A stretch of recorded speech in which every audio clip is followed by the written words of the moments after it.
एउटा सानो गाउँको साँघुरो गल्लीमा फाटेको कपडा लगाएको एक गरिब बालक बस्थ्यो। उसको नाम थियो अर्जुन। उसको घरमा न त राम्रो खाना थियो, न त उज्यालो भविष्यको कुनै आशा। तर एउटा कुरा उसँग धेरै ठूलो थियो, इमान्दारी। हरेक बिहान ऊ गाउँको बजारमा बोरा बोक्थ्यो, पसल सफा गर्थ्यो, अनि बेलुका थाकेको शरीर लिएर घर फर्किन्थ्यो। आमा बिरामी थिइन्, औषधि किन्ने पैसा पनि थिएन।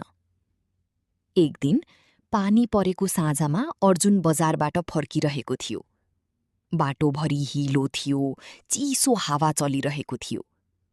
अचानक उसको नजर सडकको छेउमा परेको एउटा भारी झोलामा पर्यो। उसले वरिपरि हेर्यो, त्यहाँ कोही थिएन। बिस्तारै बिस्तारै झोला खोलेपछि उसका आँखा ठूलो भए। त्यो झोलाभित्र चम्किलो सुनका सिक्का थिए। यति धेरै धन उसले जीवनमा कहिल्यै देखेको थिएन।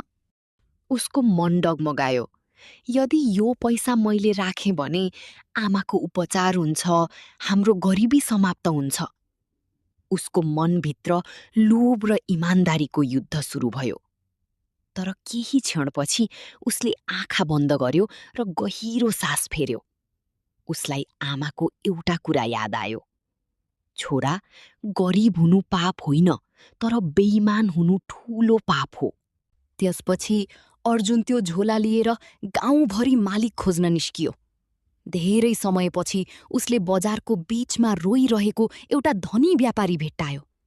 व्यापारी चिच्याइरहेको थियो, मेरो सुन हरायो, मेरो सबै सम्पत्ति सकियो।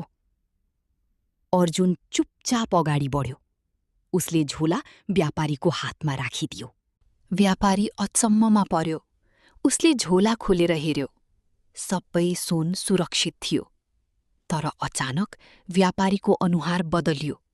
उसले रिसाउँदै भन्यो, झुटो केटा, यहाँ त अझै धेरै सुन थियो, तैँले केही चोरेको छस्। त्यो सुनेर अर्जुनको मुटु काँप्यो। गाउँलेहरू पनि अर्जुनमाथि शङ्का गर्न थाले। गरिब भएकै कारण सबैले उसलाई दोषी ठाने। अर्जुनको आँखा रसाए, तर उसले एउटा शब्द पनि बोलेन। त्यही बेला भिडबाट एक वृद्ध मानिस अगाडि आए। ती वृद्ध गाउँका सबैभन्दा सम्मानित व्यक्ति थिए। उनले व्यापारीलाई हेर्दै भने, यदि झोलामा अझ धेरै सुन थियो भने यो झोला तिम्रो हुनै सक्दैन, किनकि यसमा त यति मात्र सुन छ। व्यापारीको अनुहार फिक्का भयो। ऊ निशब्द बन्यो। वृद्धले त्यो झोला